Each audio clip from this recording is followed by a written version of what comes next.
அஸ்ஸலாமு அலைக்கும் வரஹ்மத்துல்லாஹி வபரகாத்துஹு. இப்பொழுது நாம் படிக்கவிருக்கிற கிதாபின் பெயர் உம்தத்து சாலிக் உஅத்தத்து நாசிக் என்பதாகும். இது கிதாபில் தலைப்பாக கிதாபுல் பை என்ற பாடத்தை இப்பொழுது நாம் பார்க்கவிருக்கிறோம். அல்லாஹு தாலா நம்முடைய இந்த கல்வி பயணத்தை இலகுவாக ஆக்குவானாக. இந்த அதாவது வியாபாரம் சம்பந்தப்பட்ட பாடத்தில் பாடம் 212வது பாடமாக பாபுல் ஆரியத்தி என்று இதற்கு நாம் வைத்திருக்கிறோம். அதாவது ஒருவர் மற்றவரிடத்தில் இரவல் வாங்குதல் ஒரு வஸ்துவை தன்னுடைய தேவைக்காக வேண்டி பணத்தை கொடுத்து வாங்கினாலும் சரி, வாடகைக்கு வாங்கினாலும் சரி, இரவலுக்காக ஒரு பொருளை ஒரு வஸ்துவை, அந்த வஸ்து நிலையாக இருக்கக்கூடிய வஸ்துவாக இருக்கணும், அழியக்கூடிய உடனே அழியக்கூடிய வஸ்துவாக இருக்கக்கூடாது என்பதை போன்ற நிபந்தனைகள் அதிலே இருக்கிறது. இந்த விஷயமாக பாடத்தினுடைய முன் சுருக்கத்தை இப்பொழுது நாம் பார்ப்போம். அதாவது பொதுவாக நம்ம எல்லா பாடங்கள்லையும் முன் சுருக்கத்தில் அந்த பாடத்தினுடைய அந்த ஆரம்ப அந்த பகுதியை மட்டும் நாம் கொடுத்துவிட்டு பிறகு அந்த பாடத்தினுடைய முழு சுருக்கத்தையும் நாம் சொல்வது வழக்கம். அந்த அடிப்படையில் ஆரம்ப வாசகமாக இதை நாம் கொடுத்திருக்கிறோம். என்ன அப்படின்னா, முன் சுருக்கத்தில் தொசிஹு, இந்த இரவல் வாங்குதல் என்பது ஜாயிஸாக ஆகும், கூடும். மின் குல்லி ஜாயிஸி தசர்ருஃபி மாலிக்கின், அந்த பொருளிற்குரிய அந்த மாலிக்காகிய ஒவ்வொருவர்களிடமிருந்து, அதாவது வரவு செலவு செய்வது, வியாபாரம் செய்வது ஆகுமாக கூடிய ஒவ்வொரு மாலிக், அதாவது ஆகுமாக கூடியனா, அதாவது சிறு பையன் அல்ல. வியாபாரம் செய்வதற்கு என வயசு இருக்கணும், அறிவாளியாக இருக்கணும். அந்த மாதிரி பெரியவர், வியாபாரம் செய்வதற்கு தகுதியான அந்த பெரிய மனிதர், பாலிகானவர், பருவ வயதை அடைந்தவர் இருக்கிறாரே, அப்படிப்பட்ட அந்த பொருளிற்கு உரியவர், ஒவ்வொரு பொருளிற்கு உரியவர், அதாவது சொந்தம் உடையவர் இருக்கிறாரே, அப்படிப்பட்ட ஒவ்வொருவர்களுடைய புறத்திலிருந்தும் அவர்களிடத்துல இந்த என்ன செய்யறது, ஒரு பொருளை இரவாக வாங்குதல் என்பது கூடும். லின் மன்ஃபாத்தி, அதை அந்த பொருளின் மூலமாக பயன் பெறுவதற்காக, பயன் பயன்படக்கூடிய அந்த வஸ்துவிற்காக உள்ள பயன்பட பயன் பெறப்படக்கூடிய பயன் பெறுவதற்காக, அந்த வஸ்துவின் மூலமாக பயனடைவதற்காக வேண்டி இரவல் வாங்குதல் இருக்குத, இது ஓடும். ஆனால் உலவு பி இஜாரத்தின், அது வாடகைங்கிற அடிப்படையில் அந்த பொருளை இரவலை வாங்கினாலும் சரி, இரவல் வாங்குதல் வாடகைக்கு அடிப்படையில் இருந்தாலும் சரி, அதற்கான கூலி கொடுக்குறாரு, ஒரு மாதம் இரவலாக வாங்கினாரு, ஒரு மாதத்துக்கு உண்டான வாடகை கொடுத்தாலும் சரி. ويجوز إعارة كل ما ينتفع به مع بقاء عينه. எதை கொண்டு பயன் பெறப்படுமோ அப்படிப்பட்ட ஒவ்வொரு வஸ்துவையும் இரவலாக அதாவது இரவலாக வாங்குதல், இரவலாக வாங்குதல் கூடும், அஜாயிஸாக ஆகும். மா பகா ஐனிஹி, எந்த வஸ்துவை இரவலாக வாங்குகிறாரோ அந்த வஸ்துவினுடைய ஐன் பொருள், திடப்பொருள், அது நிலையாக இருப்பதுடன். உதாரணமாக ஷர்பத்து சாப்பிட்றோம், உணவு பொருள் இருக்குது, இதை இரவலாக வாங்க முடியாது, அது இப்போதும் நிலைக்காது. அதாவது ஒரு உதாரணமாக அருவாள், கத்தி, மழை, பழத்தை பறிக்கக்கூடிய அந்த கலை இருக்குது, பெரிய கலை, இதை இரவலாக வாங்குதல். அது மாதிரி ஒரு பெரிய சேரு, உயரமான சேரு, மேலே சுவரை மேல்தட்டை கூட்டுறதுக்காக வேண்டி உயரமான அந்த என்ன செய்கிறாங்கன்னா சேரு வாங்குறாங்க. அது ஏணி மாதிரி உள்ள அந்த வஸ்து, ஏணின்னு சொல்கிறது, ஏணியெல்லாம் என்ன செய்கிறதுனா இரவலாக வாங்குதல். இந்த இரவலாக வாங்குதல் என்பது கூடும், பயன்பெறக்கூடிய வஸ்துவாக இருக்கணும். பிஷருத்தி லஃப்லின் மின் அஹதிஹிமா. முஸ்தஈர் முயீர்னா இரவல் கொடுக்கக்கூடியவர், முஸ்தஈர்னா இரவல் வாங்கக்கூடியவர். இந்த ரெண்டு பேர்களில் ஒருவருடைய புறத்திலிருந்து ஒரு வார்த்தையை நிபந்தனையிடுவது கொண்டு, வாய்மொழியால் அது நிபந்தனையிடுவதை கொண்டு, எனக்கு ஒரு மாதத்துக்கு இதை தாங்க, இந்த பொருளை மம்மட்டியை தாங்க, நான் விவசாய தோட்டத்திற்காக வேண்டினா ஒரு மாதம் வேலை இருக்குது அப்படின்னு, இந்த டிராக்டரை தாங்க, விவசாயம் உழுதுறதுக்காக டிராக்டர் வாடகைக்கு வாங்குறாங்க.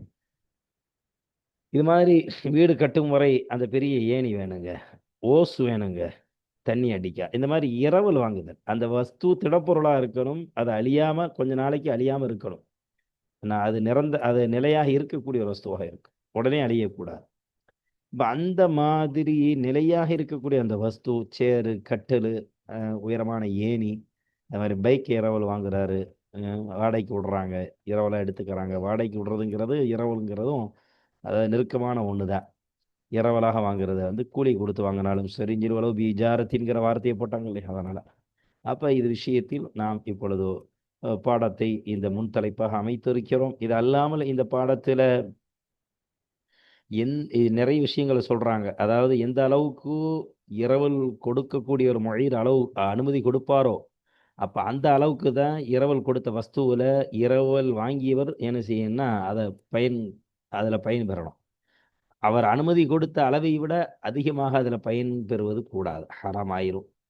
அது மாதிரி விவசாய பூமியை ஒருத்தர் விலைக்கு காட்டாரு, அவர் இடத்துல பெரிய முதலாளி அவர், உங்கள் பூமியில் நான் உழுது கர்றேங்க அப்படின்னு சொல்லி வாடகை கொடுக்கணும். வாடகைன்னா வாடகையில் ஃப்ரீயாக கொடுத்தாருன்னா ஃப்ரீ.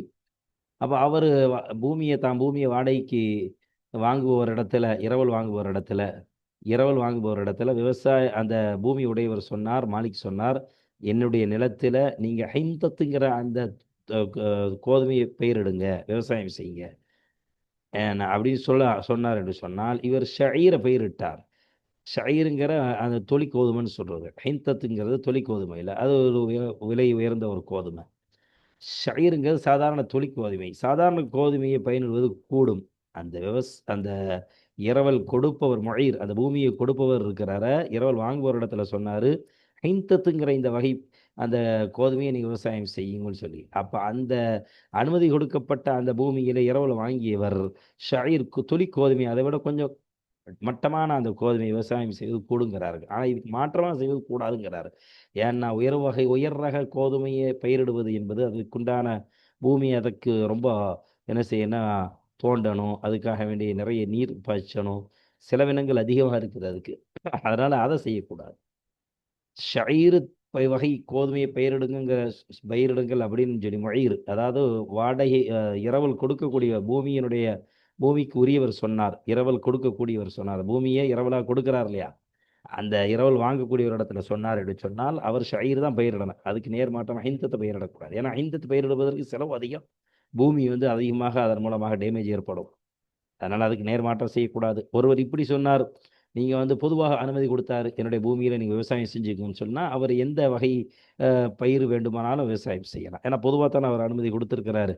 சரி, அனுமதி கொடுத்துட்டு விவசாயம் அவர் உதாரணமாக ஒரு 3 மாதத்தில் ஒரு போகம் விளையும் நெல்லாக இருந்தால், அப்போ 3 மாதத்துக்கு இடையே 2ஆம் மாதத்துலேயே சொல்கிறாரு நீங்கள் திருப்பி கொடுத்துருங்க அப்படின்னு சொல்லி சொன்னால், ஏன்னா இது ருஜுவாக அப்போ அவர் பயிர் அதை அறுவடை செய்யும் வர என்ன செய்ய அவருடைய அனுமதி வந்து உடனே அவருடைய ருஜு அவர் திருப்பி தன்னுடைய இரவலை வந்து திருப்பி என்ன செய்கிறார், கேன்சல் பண்ணுறார் இல்லையா, மொழீர் இரவலாக கொடுத்தவர்.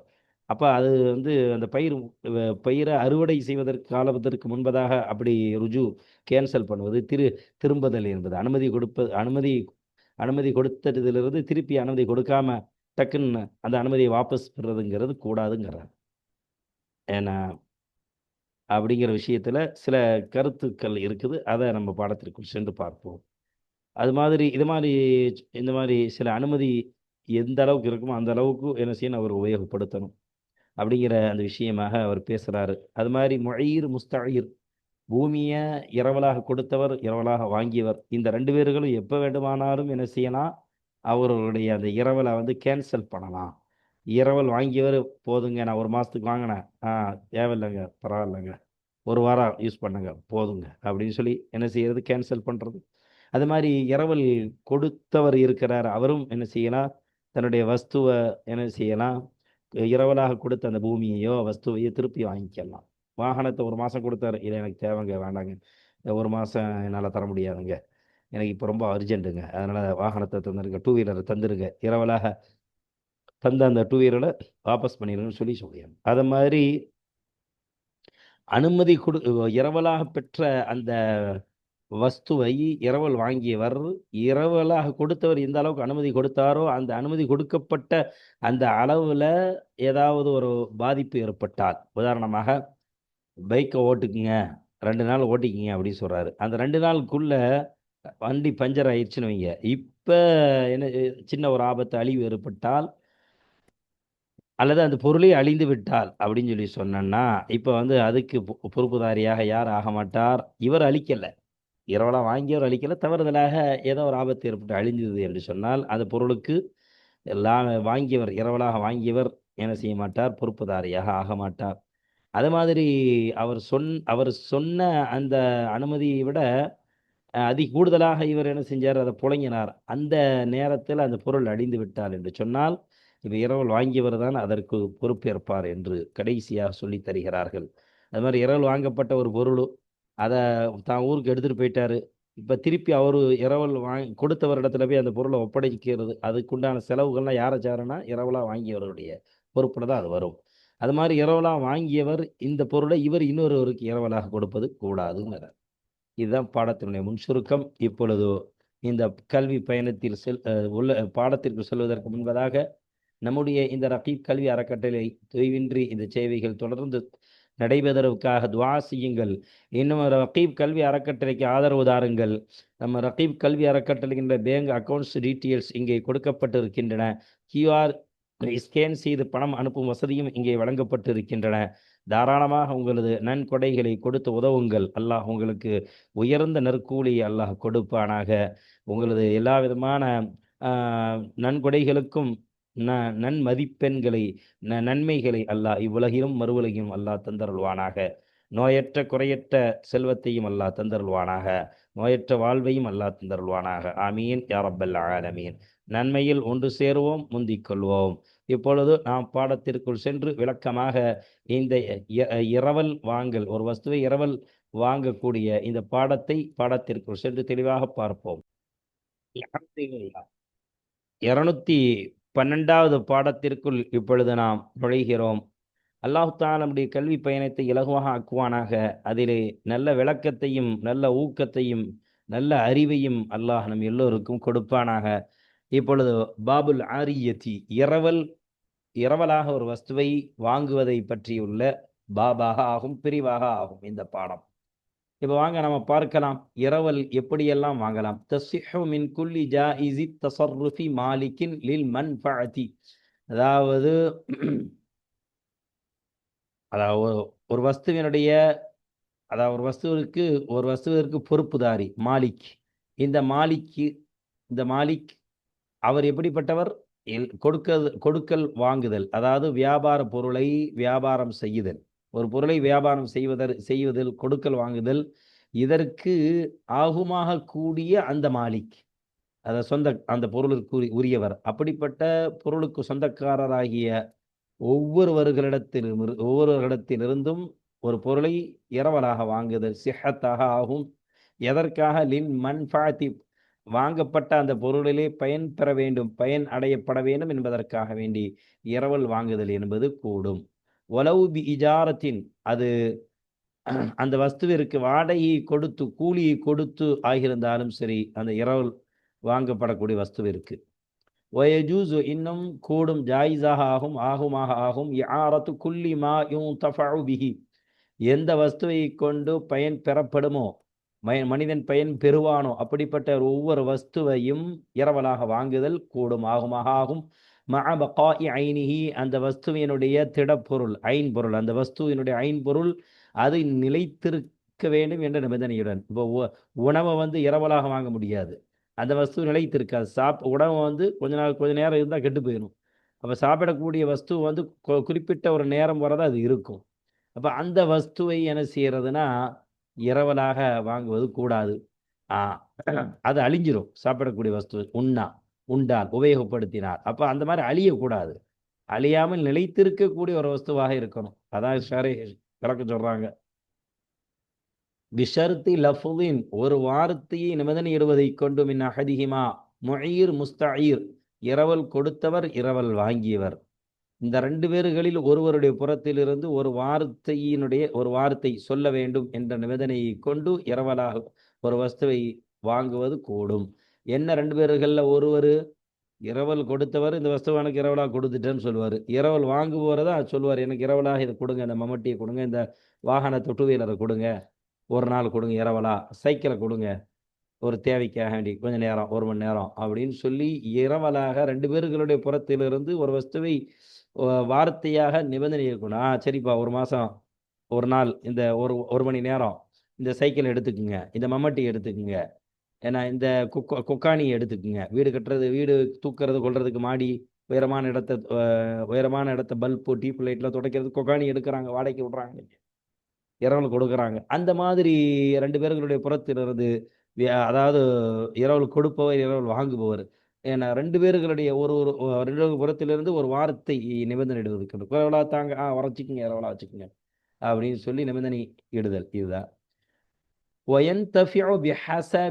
இதுனி. அத மாதிரி அந்த வஸ்துவில எவ்வளவு அனுமதி கொடுத்தாரோ அந்த இரவல் கொடுப்பவர் அந்த அனுமதி கொடுப்பதனுடைய அந்த அளவிற்கு, அந்த ஹசபனா அந்த அளவிற்கு, அந்த அளவை கொண்டே இரவல் வாங்கியவர் பயன்பெறுவார். வயன்தஃபியுடைய ஃபாயில் முஸ்தஈர், இரவல் வாங்கியவர் பயன்பெறுவார். ஃபயஃபஅலுல் மஅதூன ஃபீஹி, அந்த வஸ்துவிலே அனுமதி கொடுக்கப்பட்ட அந்த ஒன்றை மட்டும் அந்த இரவல் வாங்கியவர் செய்வார். அந்த அளவுக்கு தான் அந்த அந்த வஸ்துவை பயன்படுத்துவார். அவு மிஸ்லஹு, அது போன்றதை அனுமதி அனுமதி கொடுக்கப்பட்ட அந்த வஸ்துவை அனுமதி போல வேறொன்று, அதாவது இதை பயன்படுத்திக்கன்னா அந்த வஸ்துவை எப்படி சாதாரணமாக நம்ம பயன்படுத்துவோம் ஒருவரிடம் இருந்து வாங்கினால் அந்த அளவுக்கு பயன்படுத்த வேண்டும். அவு எஃப்அலு மிஸ்லஹு, அந்த அனுமதி கொடுக்கப்பட்டதை போன்ற மாதிரி ஒரு அளவுக்குண்டான ஒரு விஷயத்துல ஒரு ஒரு அளவிற்கு அந்த வஸ்துவை பயன்படுத்துவார்.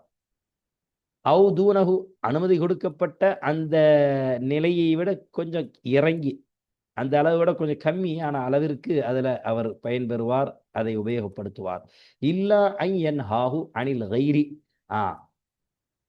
அந்த முயீர் இரவல் கொடுத்தவர் முஸ்தஈர், ஹூவுடைய தமீர் முஸ்தஈர், இரவல் வாங்கியவரை தடுத்தாலை தவிர அனில் கைரி, அவர் எந்த விஷயத்தில் அனுமதி கொடுத்தாரோ கொடுத்த அது அல்லாத வேற விஷயங்களை விட்டு தடுத்தார் என்று சொன்னால், உதாரணமாக இந்த பொருளை உபயோகப்படுத்திக்கிங்க, ஆனால் இந்த இடத்துல நிறுத்தாதீங்க இந்த வாகனத்தை, ஏன்னா இந்த இடத்த இந்த மம்மட்டியை வைக்காதீங்க அப்படின்னு சொல்லி இந்த கைரை தொட்டும் அவர் தடுத்தாலே தவிர, ஏன்னா அவர் மற்ற விஷயங்கள்ல அவர் என்ன செய்யணும், அவர் வாங்கிய அனுமதி கொடுத்த அளவிற்கு அந்த வஸ்துவை பயன்படுத்துவது கூடும்.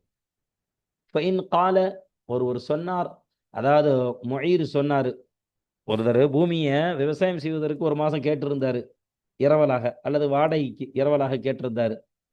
ஃபைன் கால, அப்போ வாடகைக்கு கொடுக்கக்கூடியவர் முயீர் இருக்கிறார, இரவலாக கொடுக்கக்கூடியவர் இருக்கிறார, அவர் இரவலாக பூமியை வாங்கியவரிடத்துல, விவசாய இடத்துல சொன்னார், இஸ்ரா ஹிந்தத்தன், இந்த பூமியில நீங்க நல்லா உயர்வாக அந்த ஹிந்தத்துக்கிற அந்த கோதுமையை பயிரிடு. ஜாஸ ஷஈரு, இவர் அதை விட தாழ்ந்த அந்த கோதுமை இருக்கிற தொழிற்கோதுமை, இதை பயிரிடுதல் என்பது கூடும். ஏன்னா அதை விட குறைந்த ரகம், அதுக்கு செலவும் கம்மி, பூமி தண்ணி அந்த பூமியை ரொம்ப தோன்றது, இது போன்ற இந்த பூமியை மாசமாகிறது கூடிய பூமியை ரொம்ப பயன்படுத்தக்கூடிய அந்த நிலை வராது ஷஈரை பயன்படுத்தினா. அதனால ஹிந்தத்துன்னு சொல்லி அனுமதி கொடுத்த இடத்துல ஷஈர் தொழிற்கோதுமையை பயிரிடுவது கூடும். ஆனால் இதுக்கு நேர் மாற்றமாக ஷஈரை பயிரிடு அப்படின்னு சொன்ன இடத்துல, சாதாரண கோதுமையை என்னுடைய விவசாய நிலத்துல நீ பயிரிடு அப்படின்னு சொன்ன இடத்துல, ஆனால் மணிக்கோதுமையை பயிரிடுற, ஹிந்தத்துங்கிறது மணிக்கோதுமை அல்லது உயர்வான ஒரு வகை கோதுமை, ஷஈரை விட கொஞ்சம் என்னது உயர் ரக கோதுமை. அதுக்காக வேண்டி தண்ணீர் அதிகமாக ஆகும், அதை அதிகமாக தோண்டணும், செலவினங்கள் அதுக்கு அதிகம். ஆனால் இந்த மாதிரி ஷஈருடைய இடத்துல ஹிந்தத்தை பயிரிடுவது கூடாதுங்கிற லா அக்ஸுஹு இதான் சொல்றாரு. அதுக்கு மாற்றமாக அவர் அனுமதி கொடுத்திருந்தால் அது கூடாது, ஜாயிஸாக ஆகாது, அதற்கு மாற்றம் செய்வது கூடாது. ஹிந்தத்துங்கிற இடத்துல அனுமதி உள்ள இடத்துல ஷஈரை பயிரிடுறது கூடுங்கிறாரு வாசகத்துல. ஃபைன் கால, அதாவது வாடகைக்கு விடக்கூடியவர் சொன்னார், இஸ்ரா நீ விவசாயம் செய், வாத்தலக்கா, எதையுமே பொதுவாக எதையுமே குறிப்பிட்டு சொல்லலை, அதாவது இன்ன பயிரை நீ விவசாயம் செய் அப்படின்னு சொல்லலை, வாத்தலக்கா பொதுவாக நீ விவசாயம் செய்ன்னு சொல்லி பொதுவாக சொன்னார். இன்னும் வாத்தலக்கா விவசாயம் செய் என்று மட்டும் பொதுவாக சொன்னார், குறிப்பாக சொல்லலை. நீ கோதுமையை பயிரிடு, நீ மக்காச்சோளத்தை பயிரிடுன்னு சொல்லி குறிப்பிட்ட ஒரு வகையை குறிப்பிடாமல் பொதுவாக வாத்தலக்கா அவர் சொன்னார் என்று சொன்னால், ஜரா அந்த இரவல் வாங்கியவர் விவசாயம் செய்வார், மாஷா எந்த அளவிற்கு நாடுவாரோ, எந்த பயிர் விவசாயம் செய்ய நாடுவாரோ அந்த பயிரை விவசாயம் செய்வார் என்பது இந்த வாத்தலக்கின் மூலமாக உள்ள வாசகம். ஃபைன் ரஜஅ قبل وقت الحصاد بقي الى الحصاد لكن بأجرة إن أذن مطلقا وبغيرها إن أذن في معين فزرعه. இப்போ இதுலேருந்து ஒரு விவசாயம் ஒரு ஒன்று சொல்கிறார் என்ன அப்படின்னா, அதாவது இரவல் பூமியை இரவலாக வாங்கி அவரிடத்துல இரவல் கொடுத்தவர் சொன்னார், ஒரு மாதம் அல்லது 6 மாதம் இதில் உழுதுக்கோ அப்படின்னு சொன்னார். இப்போ சரின்னு சொல்லி ஜனவரி 1லேருந்து ஜனவரி, பிப்ரவரி, மார்ச், ஏப்ரல், மே, ஜூன் 6 மாதம். இப்போ ஜூனில் அறுவடை. அப்போ ஜூனில் அறுவடை காலத்திற்கு முன்பதாக அவர் 4வது மாதத்தில் ருஜுவாகிட்டார். 6வது மாதத்தை தான் அறுவடை செய்ய முடியும். அது வர அனுமதி இருக்குது. இவர் 4வது மாதத்திலேயே நான் விவசாய பூமி எனக்கு வேணும் அப்படின்னு சொல்லி என்ன செய்கிறாரு, திருப்பி கேட்குறார் என்றால், இப்போ திருப்பி கேட்டால் அது திருப்பி கொடுக்கக்கூடாது, கொடுக்க முடியாது. ஏனெனில் இவர் இப்போ கஷ்டப்பட்டு விவசாயம் செய்த அந்த விவசாய பொருள் மகசூல் அறுவடை காலம் வந்து 6வது மாதத்து தான் இருக்குது. அதனால் 6ஆம் மாதம் வர இவருக்கு அது பொறுப்பு இருக்குது. சரி, அனுமதியை பொதுவாக கொடுத்திருந்தால், அதாவது அதாவது நீ வந்து இந்த இப்போ பொதுவாக எது வேணாலும் விவசாயம் செய்யுன்னு சொல்லிட்டார். அதாவது குறிப்பிட்டு சொல்லலை, இந்த பயிரை தான் விவசாயம் செய்யணும்னு சொல்லி பொதுவாக தான் அனுமதி கொடுத்திருந்தார். அப்படி அனுமதி கொடுத்திருந்தால், அப்படி திருப்பி அவர் ருஜுவாக ஆனால், இப்போ அதற்குண்டான கூலியே என்ன செய்யணும், கொடுக்கணும். கூலியை கூலியை வந்து இவர் கொடுக்கணும், கேன்சல் செய்கிறவரை முயர் கொடுக்கணும், வாடகைக்கு கொடுத்தவர் கொடுக்கணும். சரி, அவர் குறிப்பிட்ட ஒரு வகையில் விவசாயம் செய்யுங்க அப்படின்னு சொல்லி குறிப்பிட்டு அனுமதி கொடுத்திருந்தால், இப்போ அவர் திருப்பி அது திருப்பி வந்து ருஜுவாகும் போது என்ன செய்ய தேவையில்லை, அவர் வந்து கூலி கொடுக்க வேண்டிய அவசியம் இல்லை. ஏன்னா அவர் விவசாயம் செய்யலாம், அந்த காலம் முழுவதும் விவசாயம் செஞ்சுக்கலாம். அப்போ அதில் வந்து காலம் முழுவதும் விவசாயம் செய்யணுமா, செய்யலாம். அந்த காலம் பயிரிட வர அந்த 6 மாத காலம் வர பயிரிடப்படக்கூடிய அதை பயிரிட்ட அந்த பயிரை அறுவடை செய்யும் வரை என்ன செய்யணும், அவர் ருஜு ஆனாலும் கொடுக்க தேவையில்லை. சட்டம் அதுதான். ஏன்னா வந்து பயிர் நாசமாக போயிடும். ஆனால் கூலி கொடுக்கணும்.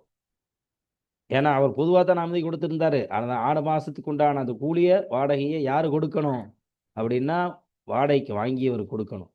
கூலி கொடுக்க தேவையில்லை. எப்போ அப்படின்னா, குறிப்பிட்ட அந்த பயிரை பயிரிடுன்னு சொல்லி அனுமதி கொடுத்ததற்கு பிறகு ருஜுவானால் கூலி கொடுக்க தேவையில்லை. விவசாயம் செஞ்சுக்கலாம் 6 மாதம். ஏன்னா அந்த குறிப்பிட்ட இதை நீங்கள் தானே சொன்னீங்க, அவர் தானே சொன்னார், இரவல் கொடுத்தவர் தானே சொன்னார். அதனால் அதற்கு வாடகை கொடுக்க வேண்டிய அவசியம் இல்லை, உஜரத்து கொடுக்க வேண்டிய அவசியம் இல்லைங்கிறாங்க. இதுதான் விஷயம். ஃபைன் ரஜா கபல வக்தில் ஹசாதி, விவசாய பொருளை அறுவடை செய்வதற்கு முன்பதாகவே அவர் அனுமதி கொடுத்தவர், இரவலாக கொடுத்தவர் முயர் இருக்கிறார, திருப்பி அவருடைய அனுமதியை வாபஸ் பெறும் விஷயத்தில் மீண்டார் என்று சொன்னார், ருஜுவானார் என்று சொன்னால், பக்கிய அந்த அவருடைய அந்த அந்த விவசாயம் செய்வதற்கு அனுமதி கொடுத்தாரு அந்த காலம், அந்த அறுவடை காலம் என்பது இலல் ஹசாத், அனுமதி கொடுக்கப்பட்ட காலங்கிறது எதுவரை, அந்த விவசாய பொருளை அனுமதி செய்யும் வரை அவர் ருஜுவாகினாலும் அவருடைய ருஜு கேன்சல் ஆகிரும். அந்த அறுவடை காலம் வரை அந்த இரவலாக பூமியை வாங்கி விவசாயம் செய்கிறார அந்த விவசாயினுடைய அந்த கையிலேயே அது நிலைத்திருக்கும் அறுவடை செய்யும் வரை. அறுவடை செஞ்சிட்டா இப்போ வந்து இரவலாக தந்த அந்த மொழியர்களுக்கு அது சொந்தமாகிரும் அந்த பூமி. லாக்கின் என்றாலும் உஜரத்தின் கூலி கொடுக்கணும். அந்த இடத்திற்கு உண்டான வாடகையை கொடுப்பது விவசாயி அவசியம். அது என்ன முத்தலக்கன், பொதுவாக அவர் அனுமதி கொடுத்திருந்தால், இவ்வளவு காலம் சொல்லி அவர் சொல்லலை. அதனால் திருப்பி அவருடைய அந்த அனுமதியில் அவர் என்ன செஞ்சார், வாபஸ் ஆனார் என்று சொன்னால் இப்போ கூலி கொடுக்கும். ஏன்னா அவருக்கு தேவை, அவர் பொதுவாக தான் அனுமதி கொடுத்தார், இவ்வளோ காலம் சொல்லலை. அனுமதி மட்டும் குறிப்பிட்ட அந்த பயிரை இடுவதற்கு அனுமதி குறிப்பிட்டு சொன்னார். அதாவது கோதுமை செய்யுங்க, கோதுமை விவசாயத்தை செய்யுங்க, அரிசியை செய்யுங்கன்னு சொல்லி குறிப்பிட்டு அனுமதி கொடுத்திருந்தால், இப்போ அவருக்கு இட வாடகை, அந்த காலம் அந்த பயிரை அறுவடை செய்யும் வர உள்ள அந்த காலத்திற்கு என்ன செய்ய தேவையில்ல, கூலி, அதாவது வாடகை கொடுக்க வேண்டிய அவசியம் இல்லை, கூலி கொடுக்க வேண்டிய அவசியம் இல்லை. அதான் சொல்றார், லாக்கின் என்றாலும் உஜரத்தின் இன் அதீன முத்தலக்கன், பொதுவாக குறிப்பிடாமல் அவர் அனுமதி கொடுத்திருந்தால் அதற்கு நான் வாடகையை கொடுப்பது. வாடகை கொடுக்க தேவையில்லை. இன் அதீன ஃபி முஅய்யனின், குறிப்பிட்ட விவசாயத்தை செய் என்று குறிப்பிடுவதிலே அவர் குறிப்பிட்ட அனுமதி கொடுத்திருந்தால், ஃபஸரஅஹு, அந்த விவசாயத்தை அவர் செய்து முடிப்பார், அதை அறுவடை செய்து முடிப்பார். அதுவரை வாடகைக்கு வாங்கினவரிடத்திலேயே அந்த பூமி இருக்கும். ஆனால் அந்த காலத்திற்கு இடையில அந்த 6 மாத காலத்திற்குண்டான அந்த அந்த பூமி இரவலாக வாங்கியதற்கு பகரமாக வாடகையை கொடுக்க வேண்டிய அவசியம் இல்லை. சரி, இது ஒரு மசலா. அல்ஹம்துலில்லாஹ். 212வது பாடத்தை இரவல் வாங்கக்கூடிய, இரவலாக ஒரு வஸ்துவை வாங்குவதனுடைய சட்டதிட்டங்களை தெளிவாக பார்த்தோம். இன்ஷா அல்லாஹ் இனி அடுத்த பாடங்களை 213வது பாடத்தில் நாம் பார்ப்போம். அல்ஹம்துலில்லாஹி ரப்பில் ஆலமீன்.